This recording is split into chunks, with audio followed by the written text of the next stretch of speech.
Selamat pagi, siang, sore, ataupun malam, Bapak Ibu, pengampu, dosen mata kuliah Matematika Sistem Informasi. Sini saya Andre Jonathan Arab dengan NPM 2311095 akan eh, mulai presentasi saya untuk pertanyaan yang nomor 1. Baik, di sini saya sudah memilih 6 lokasi yang untuk bisa dimasukkan ke dalam nomor 1, yaitu Applying Wells Powell Algorithm atau Dijkstra ya. Jadi saya sudah memilih, ada diantaranya itu ada UIB, Universitas Internasional Batam, Grand Mall Batam, ada Costa Rina, BP Batam, Rumah Sakit Awal Bros, dan juga Bandara Hang Nadiem. Saya pilih daerah ini karena kebetulan kalau misalnya ditarik garis nantinya bisa saling berdekatan dan memudahkan juga. Oke, untuk sekedar info dulu, total jarak dari masing-masing daerah dari WIB ke Grand Mall itu 2 km, WIB ke Awal Bros itu 1 km, dari Grand Mall ke Awal Bros 4 km, dari Grand Mall ke Costa Rina 10 km, dari Awal Bros ke Costa Rina 9 km, Awal Bros ke BP Batam 6 km, dari Awal Bros ke Bandara 16 km, dan Costa Rina ke Bandara 15 km, dan juga Bandara ke BP Batam 12 km. Oke, langsung masuk ke rumusnya, yaitu penerapan algoritma Welch-Powell. Welch-Powell ini adalah suatu algoritma yang digunakan untuk mewarnai sebuah graf yang dilalui oleh garis-garis tertentu. Jadi nanti misalnya garisnya kemana, warnanya juga akan berbeda. Jadi di sini saya memberikan simbol terlebih dahulu: IBU, Grand Mall G, Awal Bros R, Costa Rina C, BP Batam B, dan Hang Nadiem bandara kita itu ya H. Jadi WIB akan terhubung kepada Grand Mall dan juga Awal Bros. Awal Bros akan terhubung ke Costa Rina, ke Grand Mall, ke BP Batam, dan juga ke Bandara Hang Nadiem. Oke, jadi di sini kalau misalnya kita memulai pewarnaannya, kita pisahkan dulu yang tidak terhubung, yaitu ada WIB ke Costa Rina dan juga Bandara Hang Nadiem. Jadinya nanti akan seperti ini. Saya buat warnanya berbeda, yaitu ada WIB warna merah, Costa Rina dan BP Batam dikarenakan mereka tidak saling berhubungan. Kemudian Grand Mall dan Bandara Hang Nadiem juga tidak saling berhubungan, dan juga yang saling berhubungan itu di Awal Bros saya kasih warna kuning. Oke, untuk rumusnya sendiri, rumus kromatik yaitu X dan dikalikan dengan G, yaitu ada 3. Jadi ini tadi total jalurnya. Kalau bisa kita lihat, WIB itu dilalui 2 jalur antara Grand Mall dan Awal Bros. Kemudian ada Grand Mall juga dilalui 2 jalur ke WIB dan Costa Rina.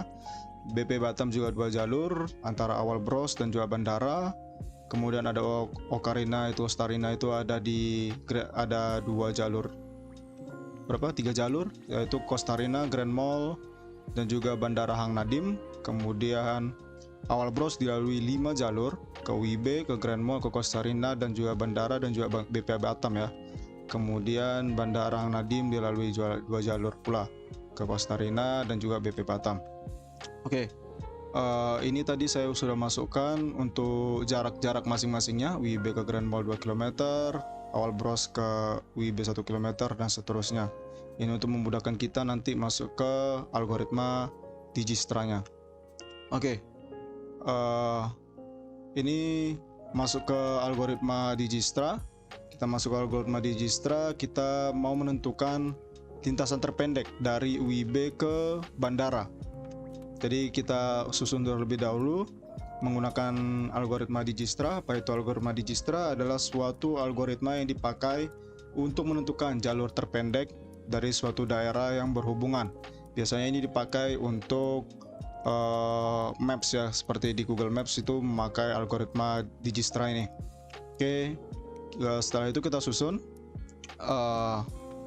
U sesuai dengan urutannya tadi, U sampai B, sedangkan yang di atas U sampai H. Kenapa begitu? Karena kalau kita lihat kan tujuan akhirnya H, jadi kita masukkan yang H itu di bagian atasnya, karena yang B tidak ikut, karena itu starting point-nya. Oke, jadi kita masukkan untuk yang U itu turunannya bakal tetap 0, dan turunan sampai ke B juga bakal tetap 0. Baru U ke G itu ada 2 UG karena ada 2 km, U dan G jadi 2 UG. Kemudian turunannya juga sama. Kemudian R juga seperti itu, U ke R. U ke R itu 1 km, berarti UR. Kemudian ada yang di C, ada infinite. Kenapa infinite? Karena U dan C tidak saling berhubungan ya, UIB ke Costa Rica, jadi tidak bisa saling berhubungan. Begitu pula U ke B tidak bisa saling berhubungan, U ke H juga tidak bisa saling berhubungan. Kemudian G ke C, kita coba cari G ke C, itu ada 4 km, baru 10 km maksud saya. Kemudian R ke C itu 9 km, awal Bros ke Costa Rica. Kemudian sama pula ke bawahnya mengikuti turunan dari Digistranya. Kemudian untuk yang sampai ke H itu dia sampai R ke H itu 17, R ke H 17, karena kita harus melalui dari UIB kan. Jadi susunannya adalah URH, jadi 1 tambah 16, 17 URH. Kemudian ada CKH itu 15, Costa Rica langsung ke bandara, dan juga BKH itu langsung 12 karena BP Batam langsung ke bandara. Kemudian kita tentukan lintas terpendeknya ya dari UIB sampai ke Bandara Hang Nadiem, yaitu melalui sini UIB ke awal Bros, ke BP Batam, kemudian ke Bandara Hang Nadiem. Oke, itu dia untuk penjelasan yang nomor 1. Kemudian kita masuk ke penjelasan nomor 2, menjelaskan bagaimana Minecraft Biome Procedural Generation bekerja dengan menerapkan linear congruence algoritma ya. Oke, terlebih dahulu linear congruence ini merupakan algoritma yang menghasilkan bilangan acak semu melewati persamaan linear. Adapun rumusnya itu yaitu X n tambah 1 X per n tambah B mod M. Kemudian gunanya masing-masing itu kalau kita pecah adalah A itu sebagai multiplier, B itu sebagai increment atau penggalinya, dan juga M itu sebagai modular. Maka rumusnya kalau misalnya kita dapatkan yaitu A-nya itu 10, B-nya itu 4, M-nya itu 8. Kemudian setelah kita dapat masing-masing partnya, kemudian kita masukkan ke dalam rumus yaitu X tambah N plus 1 baru 10xN tambah 4 mod 8. Baru kita mulai dari 0, X1 nya itu X pangkat 0 tambah 4 mod 8 yang menghasilkan nantinya jadinya 20 tambah 4 mod 8. Kemudian ada 24 mod 8 ini kita kalikan 8 pangkat 3, itu 8 kali 3 24. Lalu kemudian 24 habis dibagi dengan dirinya sendiri yaitu 24, jadi sisanya X sama dengan 0. Oke, itu penjelasan untuk nomor 2. Oke, di sini saya akan menjelaskan tentang kode Huffman lossless dari sistem informasi. Saya akan menjelaskan karakter, frekuensi, dan peluangnya. Kode Huffman itu nanti kita bahas di slide selanjutnya.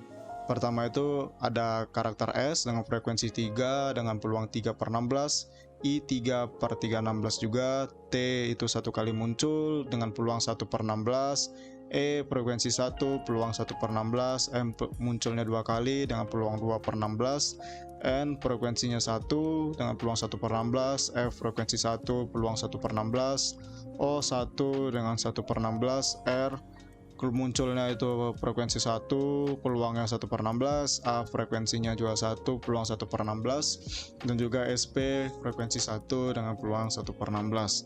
Oke, kenapa 16? Karena total huruf dalam sistem informasi ini ada 16 termasuk spasi juga dihitung. Kemudian kita masuk ke dalam tree-nya. Untuk sistem informasi ini saya gambarkan tree-nya seperti ini. Jadi saya pasangkan terlebih dahulu S dan I itu, kemudian T dan E, N dan F, O dan R, A dan SP, dan juga M yang sendiri. Saya pasangkan sesuai dengan frekuensi yang tadi muncul ya. Jadi kita itu dapat menghubungkan mereka dari frekuensinya. Jika sama kita dapat gabungkan. Oke. Kemudian kalau di algoritma di sini di algoritma ini di mana itu di kanan selalu bernilai 1 dan juga kirinya selalu bernilai 0. Jadi sudah kita susun seperti demikian.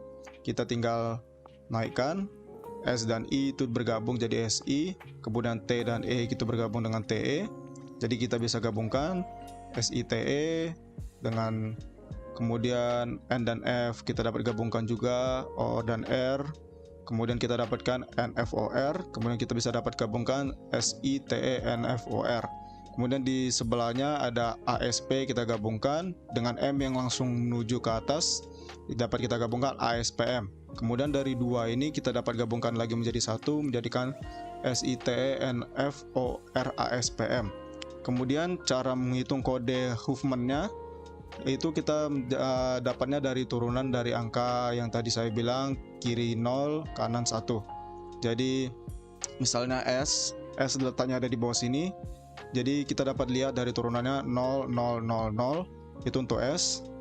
Kemudian untuk I itu ada I di sini 0 0 0 1 0 0 0 1, kemudian ada T ada 0 0 0 0 1 0 0 0 0 1 0.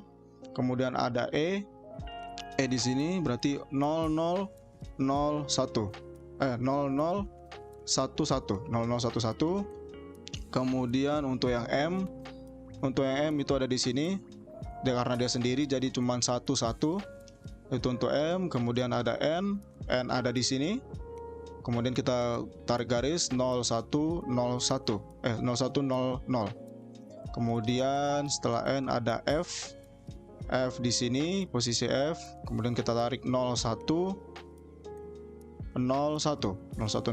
untuk F. Kemudian untuk O itu 0110 itu untuk O. Kemudian untuk R itu ada 1, untuk R itu ada 0 1, kemudian 1 1 untuk R. Kemudian ada A diletak di sini, berarti 100 itu A. Kemudian dan terakhir itu ada SP 10101. Oke, sekian yang bisa saya simpulkan dari ujian akhir semester kali ini. Sekian, terima kasih.